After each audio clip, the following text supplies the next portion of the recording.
दोस्तों नमस्कार।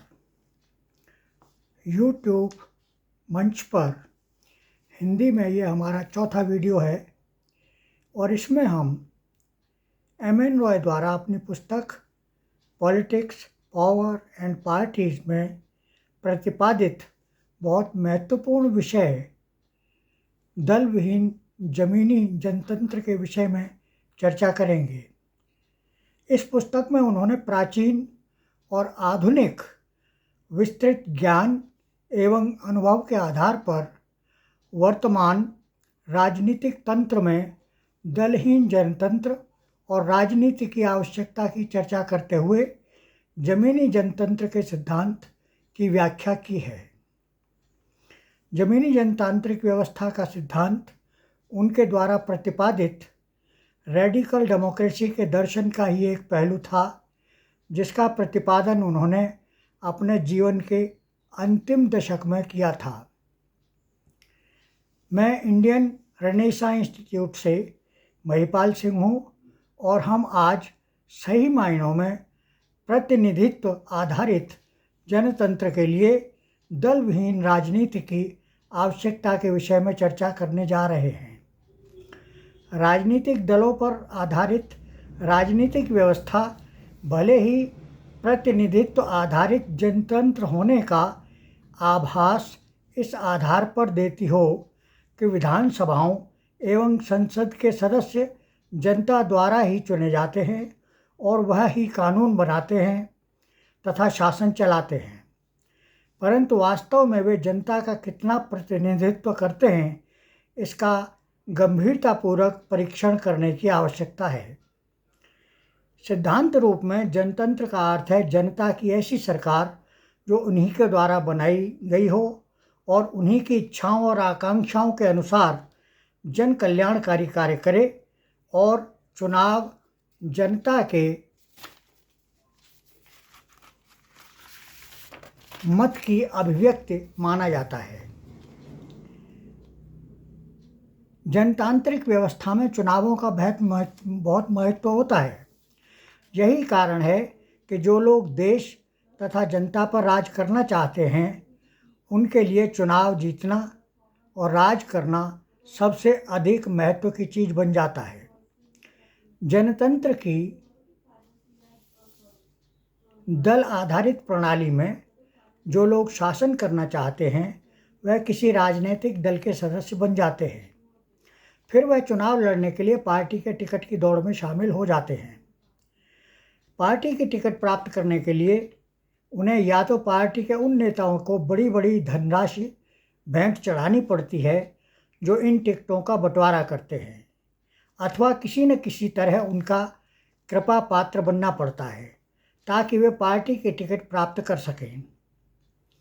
टिकट मिलने के बाद मतदाताओं को काबू करने, प्रचार सभाओं और रैलियों तथा मतदान केंद्रों और चुनाव एजेंटों के प्रबंधन इत्यादि पर बड़ी बड़ी धनराशि खर्च करना भले ही बड़ी महत्वपूर्ण बातें हों, परंतु उनका नंबर बाद में आता है। सबसे पहला काम तो टिकट प्राप्त करने का होता है। प्रत्याशी भली भांति जानते हैं कि पार्टी के बॉसों अथवा सुप्रीमोज, जैसा कि आजकल उन्हें कहा जाता है, कि कृपा और आशीर्वाद के बिना पार्टी टिकट प्राप्त करना असंभव होता है, और अगर वे पार्टी का टिकट प्राप्त करने और चुनाव जीतने में कामयाब हो भी जाए तो भी उन्हें अगली बार फिर से टिकट प्राप्त करने के लिए उन पार्टी बॉसेस का कृपा पात्र बनना पड़ता है।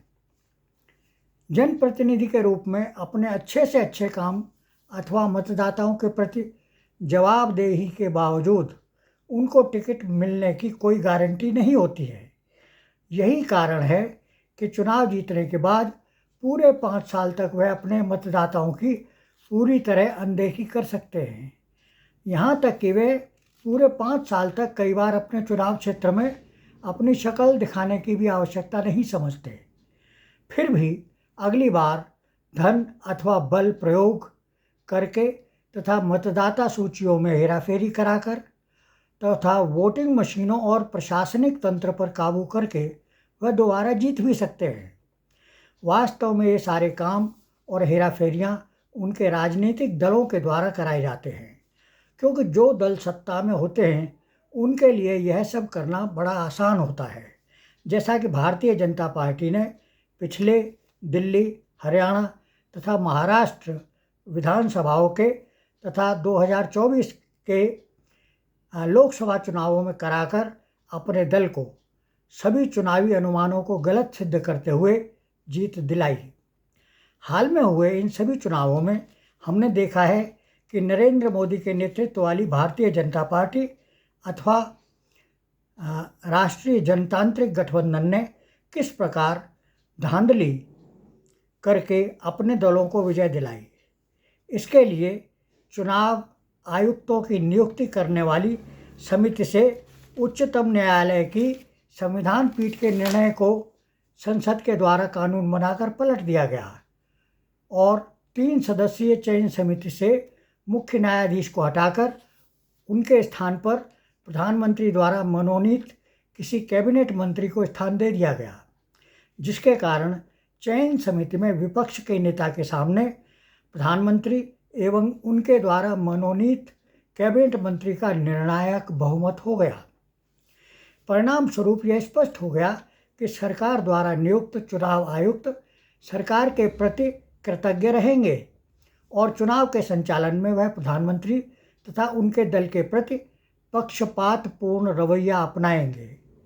ऐसी हालत में यह समझना कठिन नहीं है कि पिछले मुख्य चुनाव आयुक्त राजीव कुमार क्यों पूरी चुनाव मशीनरी का दुरुपयोग करके भाजपा को जिताने में लगे हुए थे, जबकि जनता में उनके विरुद्ध भारी असंतोष था, जो कि उनकी चुनावी सभाओं में देखने को मिल रहा था। यह पूरी तरह स्पष्ट है कि पिछले चुनावों के परिणाम जनता की आकांक्षाओं और को प्रतिबिंबित नहीं करती, लेकिन ये चुनाव परिणाम ये अवश्य दिखाते हैं कि पार्टी आधारित चुनाव किस प्रकार सारी चुनाव प्रक्रिया को प्रभावित करके जनता को देश के शासन में सही प्रतिनिधित्व से वंचित करके सत्ता को उसके हाथों से छीन लेते हैं। एम.एन. रॉय ने बहुत पहले 1944 में ही दलीय व्यवस्था पर आधारित चुनाव प्रक्रिया की इन खामियों का अनुमान लगा लिया था, जब उन्होंने स्वतंत्र भारत के संविधान का मसौदा तैयार किया था। उस मसौदे में उन्होंने वर्तमान दल आधारित चुनाव प्रणाली के स्थान पर लोक समितियों पीपल्स कमेटीज़ पर आधारित विकल्प की व्यवस्था की थी, जिसमें लोक समितियों को यह अधिकार दिया गया था कि वे अपने बीच में से ही अपने प्रतिनिधियों का चुनाव कर सकेंगे, जो उनके प्रति ही जवाबदेह होंगे, न कि किसी पार्टी बॉस अथवा मठाधीश के प्रति। ऐसे प्रत्याशी चुनाव के बाद भी वापस बुलाए जा सकेंगे, राइट टू रिकॉल, जैसा कि स्विट्ज़रलैंड में व्यवस्था है, अगर वे जनता की आशाओं तथा आकांक्षाओं के अनुसार काम नहीं करेंगे। यद्यपि राजनीतिक दल वाक्यांश का कोई जिक्र भारत के संविधान में भी नहीं है, परंतु यह सबसे अधिक ताकतवर संस्था बन गई है और यही पूरे जनतंत्र और शासन तंत्र को अपनी जकड़ में रखती है। दलों का मुख्य लक्ष्य शासन तंत्र पर अपनी पकड़ बनाना तथा उसे अधिक से अधिक समय तक बनाए रखना होता है। इसके लिए वह हर तरह का कानूनी तथा गैर कानूनी हथकंडा अपनाते हैं। सत्ता पर काबिज दल अपनी वर्तमान स्थिति का लाभ उठाकर अगले चुनाव में भी धांधली करते हैं, क्योंकि सत्ता प्राप्ति के इस खेल में चुनावों की ही मुख्य भूमिका होती है।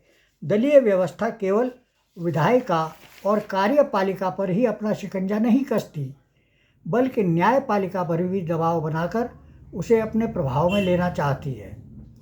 ऐसा वह प्रभावशील स्थानों पर अपनी राजनीतिक सत्ता का इस्तेमाल करके नियुक्तियों के माध्यम से करती है। इन स्थानों में उच्च एवं उच्चतम न्यायालयों में न्यायाधीशों की नियुक्तियां आती हैं और राज्यों के गवर्नर तथा विभिन्न वैधानिक निकायों के अध्यक्षों और सदस्यों की नियुक्तियां भी आती हैं।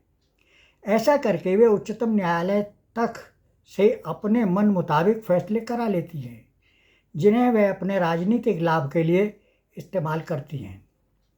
और बाद में ऐसे फैसले देने वाले न्यायाधीशों को वह सेवानिवृत्ति के बाद के लाभों अथवा पूर्व में दी गई अतिरिक्त सेवाओं के बदले में इनाम के रूप में राज्यसभा के सदस्य, राज्यों के गवर्नर तथा अन्य वैधानिक निकायों के अध्यक्ष इत्यादि के रूप में मनोनीत करके नियुक्त कर देते हैं। ऐसे न्यायाधीशों में उच्चतम न्यायालय के पूर्व न्यायाधीश एस अब्दुल नज़ीर आते हैं, जिन्हें 2023 में आंध्र प्रदेश का गवर्नर नियुक्त किया गया, तथा उसी श्रेणी में पूर्व मुख्य न्यायाधीश रंजन गोगोई आते हैं, जिन्हें सेवानिवृत्ति के तुरंत बाद राज्यसभा का सदस्य मनोनीत कर दिया गया।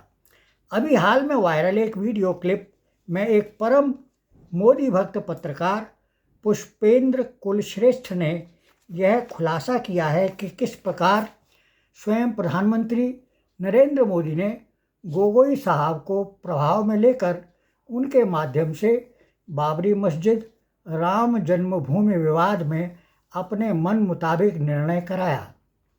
उन्होंने विस्तार से बताया है कि जब वह निर्णय आया तो तथाकथित राम भक्त एवं हिंदुत्ववादी संगठनों के लोग उछल उछल कर खुशियाँ मना रहे थे, परंतु उन्हें यह बिल्कुल नहीं पता था कि उस निर्णय को लाने के लिए प्रधानमंत्री मोदी जी ने कितना होमवर्क किया था। इसके लिए उस निर्णय से पहले स्वयं मोदी जी उच्चतम न्यायालय के परिसर में गए थे, और जब उस समय के मुख्य न्यायाधीश श्री रंजन गोगोई उन्हें परिसर का दौरा करा रहे थे, तब मोदी जी ने अपनी जेब से एक पर्चा निकालकर उन्हें दिखाया था, जिसमें गोगोई साहब के न्यायिक सेवा में लगे उनके दामाद का कच्चा चिट्ठा था, जिसमें उनके द्वारा ली गई रिश्वत का सबूत था। उस कागज़ को देखकर ही गोगोई साहब ने प्रधानमंत्री को बाबरी मस्जिद राम जन्मभूमि केस के विवाद में 40 दिन के भीतर निर्णय देने का आश्वासन दे दिया था। हम सभी जानते हैं कि बाद में उस केस में क्या निर्णय आया, किस प्रकार बाबरी मस्जिद स्थल पर ही राम मंदिर का निर्माण हुआ, तथा 2024 के लोकसभा चुनाव के प्रचार में नेताओं के इशारे पर भाजपा ने नारा दिया था, जो राम को लाए हैं हम उनको लाएंगे, और भाजपा के बड़े नेता चुनाव में इस नारे के आधार पर 400 से अधिक सीटें लाने का दावा कर रहे थे। अगर पुष्पेंद्र कुलश्रेष्ठ का यह दावा सही है, जो उन्होंने राम मंदिर बनने के मार्ग प्रशस्त होने में मोदी जी की महत्वपूर्ण भूमिका की तारीफ करते हुए किया है, तो यह स्पष्ट हो जाता है कि उन्होंने अपने मन मुताबिक निर्णय लेने के लिए श्री रंजन गोगोई जी को किस प्रकार ब्लैकमेल किया था। साथ ही यह भी स्पष्ट हो जाता है कि रंजन गोगोई जी को किस निर्णय के बदले में रिश्वत अथवा इनाम के रूप में राज्यसभा की सदस्यता दी गई। वह निर्णय संविधान पीठ की ओर से भले ही न्यायमूर्ति श्री DY चंद्रचूड़ द्वारा लिखा गया था, जो कि उनके अनुसार भी उन्होंने अपने विवेक तथा संवैधानिक जिम्मेदारी के अनुरूप नहीं, बल्कि ईश्वर द्वारा दी गई प्रेरणा के अनुरूप लिखा था। यह स्पष्ट है कि उसमें रंजन गोगोई साहब तथा चंद्रचूड़ साहब की भूमिका बहुत महत्वपूर्ण रही थी। फिर भी किन कारणों से वह निर्णय न्याय शास्त्र के सभी मानदंडों पर खरा न उतरकर न्याय का मजाक क्यों बना था, यह बाद में आ रही जानकारी से स्पष्ट होता जा रहा है। अपने दल को सत्ता में लाकर उससे मिले बहुमत के आधार पर सत्ता पर काबिज होने और उस पर बने रहने के लिए राजनीतिक दल और उसके नेता किस हद तक गिर सकते हैं, यह सारी घटना इसका एक उदाहरण है। दलीय राजनीति में पैसे की भूमिका भी बड़ी महत्वपूर्ण होती है। सत्ता के भूखे नेता अपने दलों के माध्यम से हजारों करोड़ रुपए प्रचार तथा वोटरों को गैर कानूनी रूप से रिश्वत देने पर खर्च करते हैं, जिससे हर प्रकार के राजनीतिक भ्रष्टाचार को बढ़ावा मिलता है। सत्तासीन भारतीय जनता पार्टी ने बड़े बड़े पूंजीपतियों से चंदे के रूप में पैसा वसूलने के लिए चुनावी बांड की एक योजना शुरू की। इसका उद्देश्य प्रत्यक्ष रूप से तो यह था कि चंदा देने वालों को चंदा देने में कोई असुविधा न हो और राजनीतिक दलों को चंदा मिल भी जाए, परंतु सरकार की लाख कोशिशों के बावजूद उच्चतम न्यायालय की संविधान पीठ ने उस योजना को गैरकानूनी घोषित करते हुए निरस्त किए जाने के बाद इस योजना की पूरी जानकारी भारतीय स्टेट बैंक से निकलवा ली तो पता चला कि इस योजना से जितना भी चंदा आया उसका अधिकतर भाग भारतीय जनता पार्टी को ही गया।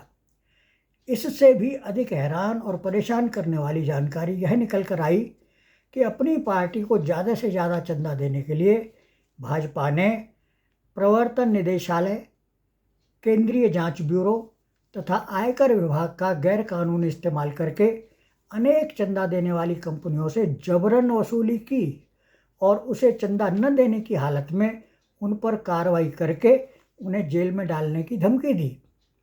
वह कार्रवाई भी भाजपा नेताओं की ओर से ब्लैकमेलिंग की कार्रवाई ही थी। यह बात अलग है कि न्यायालय ने भी ब्लैकमेलर के विरुद्ध कोई कानूनी कार्रवाई नहीं की, उल्टे उसका ब्लैकमेलिंग करके वसूल की गई रकम के साथ भाग जाने की पूरी छूट दे दी। जिसका उपयोग उसने खुलकर चुनाव के परिणामों को अपने पक्ष में करने के लिए किया। यह बात अलग है कि चुनावी चंदे में घपलेबाजी करने, राम मंदिर विवाद का निर्णय अपने मन मुताबिक कराने तथा अब की बार 400 पार का नारा देने के बावजूद भी भारतीय जनता पार्टी लोकसभा की केवल 244 सीटों पर ही जीत प्राप्त कर पाई और बहुमत से 32 सीटें पीछे रह गई और मोदी जी चंद्रबाबू नायडू की तेलुगु देशम पार्टी तथा बिहार की जनता दल यूनाइटेड के नीतीश कुमार की बैसाखियों के सहारे ही तीसरी बार प्रधानमंत्री पद की शपथ ले पाए। चुनावी चंदे और चुनाव में पानी की तरह बहाए गए पैसे ने यह स्पष्ट कर दिया है कि राजनैतिक दल आधारित राजनीति अब सैकड़ों हजारों करोड़ रुपए का खेल हो गया है, जिसके कारण चुनाव बाद की राजनीति में भी भ्रष्टाचार आसमान को छू रहा है और मंत्री बनने के लिए दलों में तोड़फोड़ करके सत्तारूढ़ पार्टी का दामन थामने की दौड़ में हर विधायक और संसद सदस्य शामिल हो गया है और राजनीति से नैतिकता लगभग पूरी तरह समाप्त हो गई है। हम जानते हैं कि एक राजनीतिक बुराई होने के बावजूद राजनीतिक दलों ने समय बीतने के साथ साथ जमीन में अपनी जड़ें बहुत गहराई तक जमा ली हैं, न केवल भारत में बल्कि दुनिया के अन्य देशों में भी। परंतु यह भी सच है कि इसी दलीय व्यवस्था ने आम आदमी से उसकी प्रभुसत्ता छीन ली है। यद्यपि सिद्धांत रूप में वह अभी भी उसका स्वामी है, क्योंकि सत्ता पर आसीन होने वाले सभी शासक प्रत्यक्ष अथवा अप्रत्यक्ष रूप से उसी के द्वारा चुने जाते हैं। अपनी उस प्रभुसत्ता को दोबारा पाने और अपने आप को पुनर्स्थापित करने का एकमात्र तरीका राजनीतिक दलों को समाप्त करना ही है और इसके लिए एम.एन. रॉय द्वारा सुझाई गई जन समितियों पर आधारित प्रणाली ही हो सकती है, जिसके द्वारा ज़मीनी जनतंत्र की शुरुआत हो सकती है। इस संबंध में जो सुझाव एम.एन. रॉय ने बहुत पहले दिए थे वह अभी भी मात्र दार्शनिक सिद्धांत प्रतीत होते हैं, परंतु हमें यह भूलने की गलती नहीं करनी चाहिए कि धरातल स्तर की सच्चाई बनने से पहले सभी क्रांतिकारी परिवर्तनों की शुरुआत दार्शनिक कल्पनाओं से हुई है। वास्तव में महान समाजवादी नेता श्री जयप्रकाश नारायण रॉय के जन समितियों के विचार से इतना अधिक प्रभावित हुए थे कि इस योजना की अधिक जानकारी के लिए वह एम.एन. रॉय से बातचीत करना चाहते थे, परंतु इससे पहले कि वह फिर से मिल पाते एम.एन. रॉय अंतिम सांस ले चुके थे। पार्टी आधारित राजनीति पर अपने विचारों को प्रस्तुत करते हुए एम.एन. रॉय ने 1949 में द रेडिकल ह्यूमनिस्ट मैगजीन में छपे अपने लेख पॉलिटिक्स विदाउट पार्टी अर्थात दल विहीन राजनीति में लिखा था, और ये उनके शब्द हैं। नाम चाहे कोई भी हो, एक राजनीतिक दल जल्दी या देर में राज्य की सत्ता पर काबिज होने के एकमात्र उद्देश्य से बनाया जाता है। इस उद्देश्य को इस तर्क के आधार पर सही ठहराया जाता है कि केवल सत्ता में आने के बाद ही कोई दल अपनी योजनाओं को क्रियान्वित कर सकता है। अतः यदि हम इसके भारतीय नाम को स्वीकार करें तो एक राजनीतिक संस्था एक पार्टी अथवा दल ही होता है, अर्थात उन लोगों का एकमात्र पार्ट अथवा भाग जिनका प्रतिनिधित्व करने का वह दावा करती है। अन्यथा प्रतिनिधित्व का विचार ही अर्थहीन हो जाएगा, क्योंकि अपने स्वभाव से ही पार्टी कुछ ही लोगों का समूह होती है, एक अल्पसंख्यक संस्था। तो दल आधारित राजनीति सच्चे मायने में एक जनतांत्रिक संगठन नहीं हो सकती। राजनीतिक कार्यप्रणाली पर कुछ गिने चुने पेशेवर राजनीतिज्ञों का एकाधिकार हो जाता है और समाज के बहुत बड़े भाग को उस कार्यप्रणाली में कोई स्थान नहीं दिया जाता। उन्हें तो एक दल अथवा दूसरे दल का पिछलग्गू ही बनकर रहना होता है। अतः जनतंत्र को पार्टी की राजनीति के बिचौलिए के माध्यम से बिल्कुल नहीं चलाया जा सकता, क्योंकि वह अपनी प्रकृति के अनुसार ही वह जन को किसी न किसी का पिछलग्गू बनाकर छोड़ देती है। आगे भी वो कहते हैं, स्पष्टतः दलीय राजनीति को अस्वीकार करने का अर्थ ही राजनीति को एक बड़े धरातल पर चलाने का संकल्प है, ताकि पूरी जनता उसमें सक्रिय रूप से भाग ले सके। दलीय व्यवस्था में लोग इससे अधिक कुछ नहीं कर सकते कि वे राजनीतिक दलों में से किसी एक दल के द्वारा मनोनीत प्रत्याशी को अपना मत दे दें। राजनीतिक प्रक्रिया तब तक सही मायने में जनतांत्रिक नहीं हो सकती जब तक लोगों को यह अधिकार न हो कि वे अपने प्रत्याशी को मनोनीत भी कर सकें और उसे अपना मत भी दे सकें। आगे फिर वह कहते हैं, यह कहने की आवश्यकता नहीं है कि यह परिवर्तन एक दिन में नहीं हो सकता, न ऐसा होगा कि पूरा देश एक ही झटके में पुरानी प्रथा को त्याग दे और एक नई प्रणाली को अपना ले। यह एक प्रक्रिया होगी और यह प्रक्रिया अपने आप में इतनी सीधी सादी नहीं होगी। दलीय राजनीति से जनतांत्रिक राजनीति में परिवर्तन धीरे धीरे लोगों का मानसिक स्तर ऊपर उठाने तथा उनके आत्मसम्मान तथा आत्मनिर्भरता की भावना को तेजी देकर लाया जाएगा।